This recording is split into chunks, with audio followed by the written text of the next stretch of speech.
It's fascinating. Yeah. I loved this climactic finish to the season. I loved this sort of, completion of the arc that had been really, set through the whole third season. Right. Because at times, certainly in the midst of these sort of marital,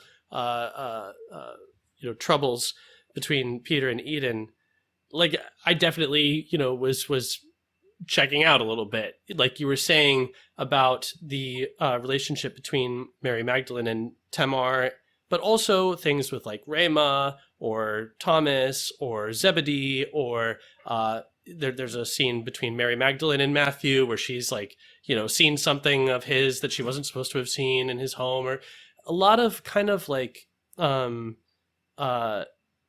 almost like trivial. Okay, we talked about this with Rings of Power, where there's like the whole thing where Durin gets upset with Elrond because he hasn't come to visit him for 20 years or something. Yes. And it's like, it's not like these aren't real things that people get upset about. I don't know what it is, because there's a way to do small drama, comedy of manners, drama of manners, little human, emotional conflicts that's interesting in a movie or a play or novel. Something about it, maybe it's the incongruity between like, I was going to say the incongruity between like the lofty subject matter of like the Gospels and those moments, but I don't even want to say that, because like the stakes of the Gospel and the Christian life should be like as evident and fascinating in those small moments as it is in the big biblical moments. But I don't know, it's hard to put my finger on why I often, not only in this show, but in a lot of sort of pop TV or movies, these are things that for some reason I tend to tune out. Yeah. I wonder what it is too. I can only describe what my experience is watching this, and it's an experience of feeling like, okay, this is petty. This is something that could be easily resolved, Right. Like take for instance but you can have a character being petty, then it's interesting. Right. That's the thing. Right. Yeah. So it's hard to identify. What I was getting at was that the fact that all of that build up through the season was not for nothing, right? But kind of comes with this really awesome punctuation point of not just Peter's walking on the water, but there's this parallel of Eden's going into this cleansing in the temple.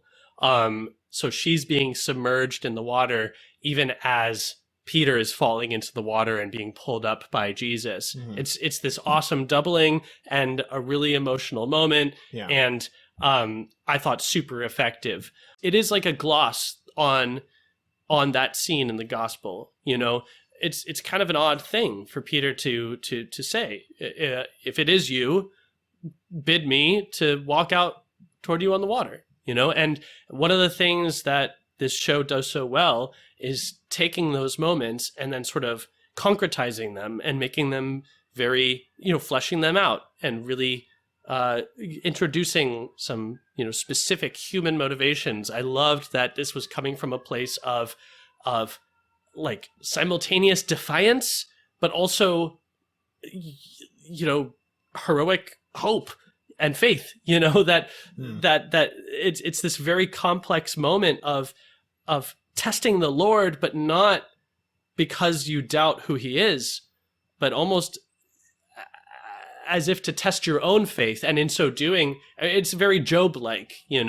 Interesting. And I thought that, that all of that was just, very layered and nuanced and very exciting and very, emotionally resonating.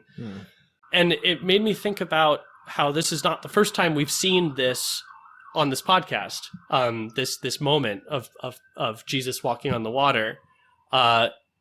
When we watched that silent film, The Life of Christ, or Life and Passion of Christ. Yeah. And I was thinking about just how far cinema has come, because that was cool too, seeing those sort of primitive techniques that were employed to represent Jesus walking on the water. But here too, I thought that some of the best effects were some of the most practical. Yeah. Like I loved this shot from below through, you know, some glass or whatever of Jesus's feet on the water. Yeah. You know, and the way they did his silhouette when the disciples first see him, that was very effective. Like the real less is more kind of. Yeah, in fact, throughout that scene, he's mostly obscured. Right. You know, it's not super well lit. You see Peter a lot more clearly than you see Jesus, I loved everything about that scene. Any more thoughts on that, Josh? I had a pretty different reaction to this scene. Oh no! Lay it on us. I know. Sorry. Visually, I loved it, especially what you were saying, how they kind of obscured him for a good chunk of it. Typically, I'm a big fan of how the show takes details in the gospel and embellishes them and kind of gives them backstories that make them even more resonant. In this case, I found Peter's anger over this entirely fictionalized issue. I mean, it's a realistic sort of thing, but, you know, obviously fabricated. I found it a big distraction from both the miracle of the multiplication of the loaves and fishes, because like the whole time, I think the emotional focus is largely on Peter's unhappiness with what's happening. And because of that, I couldn't really take joy in the miracle. And in fact, I felt a little similarly about this to how I did about the Sermon on the Mount as we saw it at the end of season 2. I feel like the show excels much better at making intimate scenes feel epic than at making large scenes feel epic. Yes. And because a lot of the Sermon on the Mount, it was fine. There was nothing bad about it, but it didn't have the weight that some of the other really powerful scenes in the show have. And I thought Peter's whole thing kind of stripped it away more. And I don't begrudge their inclusion of Peter kind of having that argument with Christ and lashing out and whatever. I'm sure that, I think artistically that works within the story they were creating. But having that occur during the storm scene, to me, removed a lot of the immediacy and the punch of that scene, because rather than focusing on the miraculous that's happening and like the the mystery and all of that, I'm focusing on Peter's angry and he's screaming and saying these things. But we're getting here. I'm glad you mentioned this, Josh, because we're getting into some really big picture artistic issues about adaptation of the Gospels, especially in like a long form TV series, because backstory is a big part of like modern pop culture storytelling. Like there's a lot of reliance on backstory, and particularly in the Gospels, where like there's a reason that these things are like sometimes told in like a very isolated or like not fragmentary, but like gnomic I don't know manner. And maybe is part of what you're getting at, that like the more it's personalized about Peter. Of course, it is about Peter. He's the one who's stepping out in faith. He's the leader in faith, right? But like the more it's personalized about his like personal emotional life and stuff, does it become like less applicable, like less universalizable in terms of our application of this story to our lives in some way? Maybe. I think that just the issue that was being tackled, while, I was happy actually to see that brought into the show. I think it's an issue that is very common, and a lot of people have a great difficulty dealing with the reality of miscarriage and, personal tragedies of that sort. So I was actually happy to see that in the show. But I think having that kind of dominate those two moments of those great miracles in that way was just distracting from the miracles themselves, and also, to my mind, untrue to the sense of Peter's that moment where Peter says in Matthew's gospel, bid me come to you on the water. Like that to me is one of Peter's characteristic moments of hyper enthusiasm, where everyone else is kind of still thinking about what's happening. Peter is, the first one who wants to jump out of the boat onto the water. So kind of changing that into a moment where Peter is just, like really wrathful and has a. I mean, it's an interesting dramatic choice, but to me, it conflicts with the sense of it that we get in the gospel, and also just sapped a lot of the dramatic tension from the scene for me, because it just happens for so long. There's a lot of talking. I think that was one of my biggest issues. There's so much dialogue that's happening in the middle of this loud storm. Yeah, that's true. That's true. They usually expand the dialogue of any healing scene, any miracle scene, significantly. Yeah, and I will say that in some places where this text is expanded, I really appreciate it. The scene in Nazareth, for instance, where Jesus is interpreting the scripture, that's really expanded and fleshed out, and I thought that was awesome. That was probably a high point of the season for me. But then it's odd when in other places they don't do that. Notably, the Sermon on the Mount, and then the preaching at the Decapolis. A lot of that is just sort of quotes taken out of the gospel and left at that. And then here, where the exchange between Jesus and Peter in the gospel is actually quite terse, quite short. There's like a whole back and forth, and I'm with you on that, Brother Josh. That it felt a little overmuch, and that maybe there was a eloquence to this brevity, between the two of them. When you do a season's worth of backstory for a brief moment in the gospel, it's hard, a fictional backstory, it's hard to avoid making that moment more about your backstory, rather than using the backstory to enhance that moment, which I think they would say is their intent. It's more powerful. You can connect to it more because you see all these things going into it. Yeah, but I think that they could have trusted the work that they had done, everything that they had already preceded this moment with, without needing to have the whole dialogue. Exactly. Okay. It would have all lived there. It would have been there in the subtext, and yet you could have let the sort of weight of these words just breathe on their own, and the weight of the moment.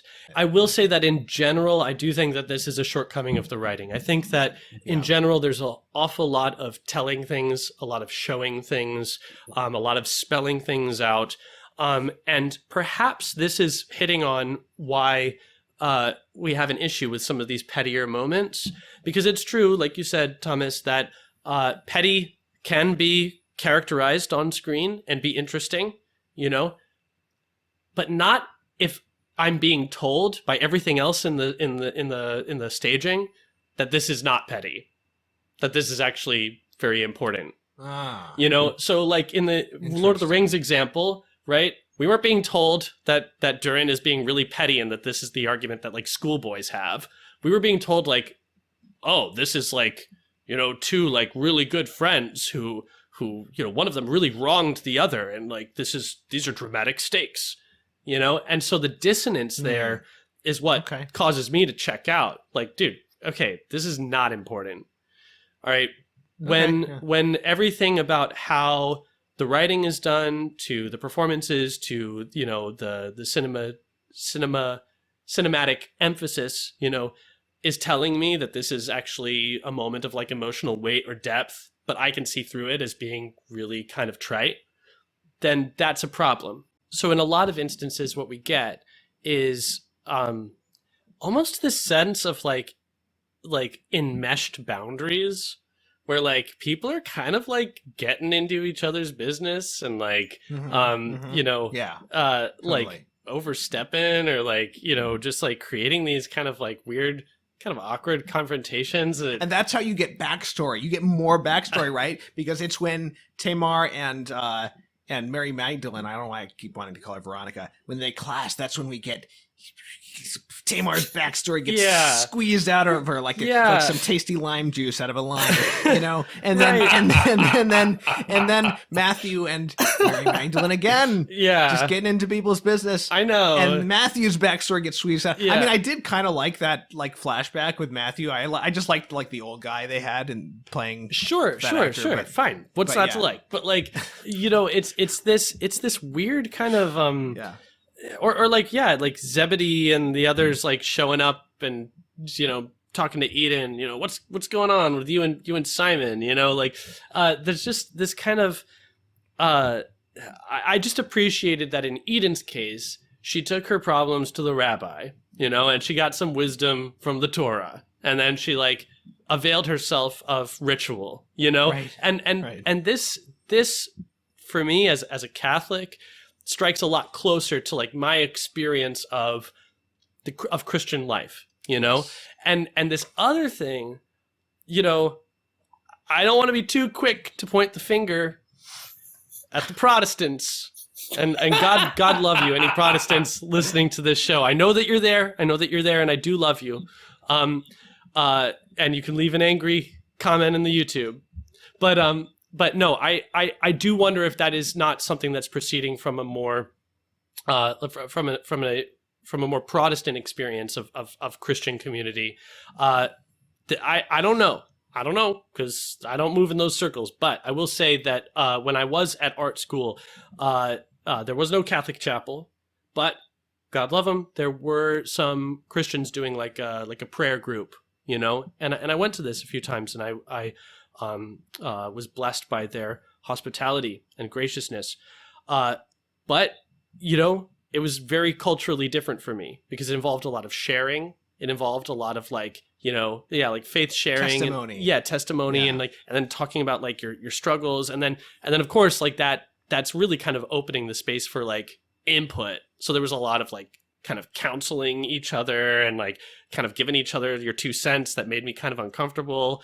Right. And so before long I kind of stopped going. Blind leading the blind kind of thing. Exactly. And so I'm speculating, of course, but I don't wonder if maybe that has something to do with this kind of a picture of this, early Christian community that we're being given, where they're kind of like getting a little into each other's stuff, Interesting. The Eden thing to me was a lot more edifying and also a lot more resonant of my experience of Christian life, of sacramental life, and of the ministerial priesthood. I guess I haven't said this yet on the show, but these larger, more epic moments, Brother Josh, like you were saying, they do a very good job of taking these intimate moments and making them quite epic and profound. But then these sort of larger set pieces where everything about the way that the characters are responding and what the writing is telling me is saying, this is epic. Well, I can see it. And guys, I'm sorry, it's not that epic. Actors are really good at selling things. That's like what their job is. So if you're a director and you tell them, like, guys, you're going to hear this sermon and it's going to be life-changing and you're going to just be riveted and just like, it's the most amazing thing you've ever heard in your life. But then when I'm watching it, it's kind of coming across like a, like SparkNotes version of a sermon. Like, okay, I'm not really, there's like a disconnect here between what you're selling me as an actor and what I'm receiving as an audience member. Yeah. Now, far be it from me to say that Jesus' Sermon on the Mount was not riveting, but I believe that what we have in the Gospels is probably a summary, a condensed version, the bullet points, like the highlights, like the big things, and that probably, like what was shown us of Jesus' interpretation of the scripture in Nazareth, probably it was fleshed out a little more rhetorically. And there was a lot more, rhetorical flourish or oomph to what was being said. In that scene in Nazareth, there is no disconnect. I see everybody freaking out, and I'm watching it, and I'm seeing why they're freaking out, And then Jesus is saying, I am the law of Moses. And I'm like, oh, man, this is epic, But so there's no disconnect there, Yeah. You're selling it to me and I'm buying it.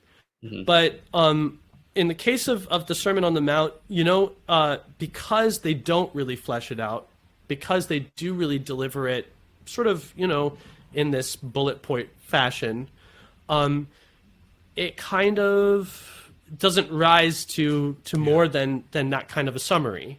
And so when everybody's walking around kind of wide-eyed and saying this sermon is going to go down in history, well, I'm kind of just like taking your word for that, You know, like you're telling me that that's the response that you're having, and okay, but I'm not really there with you.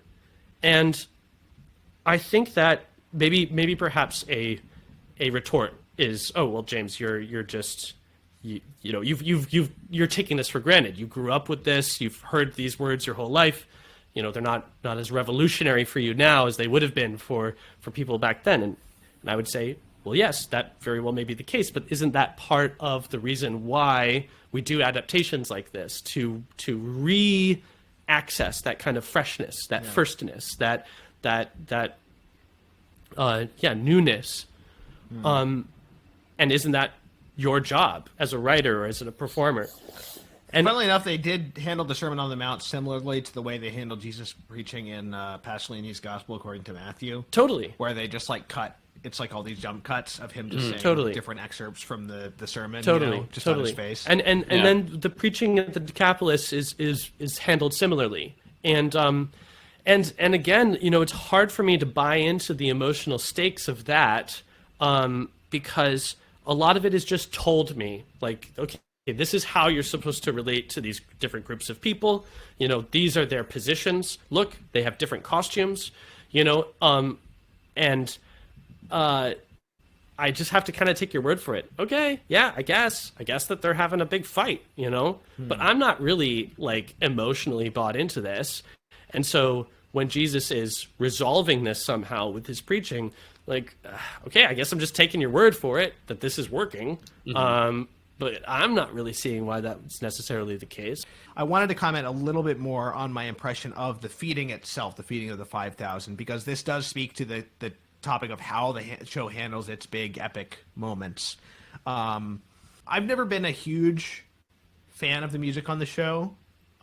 There's some cues that I like. I particularly like the cue that happens when Jesus is being led out of the synagogue for them to cast him off of the cliff. Yeah. It sounded particularly kind of like Middle Eastern and but like there is like kind of a strange thing that they do, which is that like whenever there's a big like mid-season climax or end of season climax, that's when they bring out like the big bluesy rock riffs, you know, and because the rest of the music really isn't doing that, and there's subtle hints of like, you know, I guess like gospel singing and that one woman who sings on the soundtrack, but in this particular instance of the feeding of the 5,000, it's like a big, it's almost the music, it's like party music. It's like, you know, sorry, my glasses and for the listeners who can't see this, my glasses and my headphones just came off while I was banging my head. I'm sorry you all missed that. So I need to get these, I need to get my glasses tightened because they come off easily these days. Anyway, So the thing is that, like, I was just thinking about how this moment would have been handled in, like, a 1950, like, Hollywood biblical epic. You know, the music would have been much different in that feeding. It would have been like, this is a majestic moment. And it probably would have been, like, hokey in its own way to some extent. But, like, it would have been... What might have maybe gotten across a little more of, like, the spiritual nourishment that people were taking from the feeding of the 5,000. Or, like, even that it's, like, a proto-Eucharistic moment, which is like totally lost here. The only like sort of more sober depiction of the feeding of the 5,000 we get is afterwards when Peter's wife Eden goes to see a Rabbi Yusuf, and he's giving her this psalm to pray, and then we see this montage of going back to the feeding, but then it's more focused even on Peter being upset with what's going on. And so I think in both cases, the sort of like the look, I'm sure that when the 5,000 were fed, people were like losing their mind, you know, and I'm sure even the apostles were like probably tempted to see this on just like a carnal level, like, whoa, this is so amazing. Like as a spectacle, as a wonder, you know, signs and wonders, you know. But I do think that like the spiritual impact of not of the sermon, but of like the feeding itself is somewhat like lost on screen with that music, you know? I mean, I had three main issues with the scene. Again, Simon being distracting with his like petulance. The rock music felt tonally strange. And there was a line that Jesus gives at a certain point where he says, oh, I've been giving you all this spiritual food, but you also need real food. And I feel like phrasing it that way is something Jesus would never have done, because he stresses the opposite to his disciples in the gospel. I have food that my Father gives me, which is to do His will, etc. So it's strange to have him say it that way. His point is understandable, but different words I think would have been better there.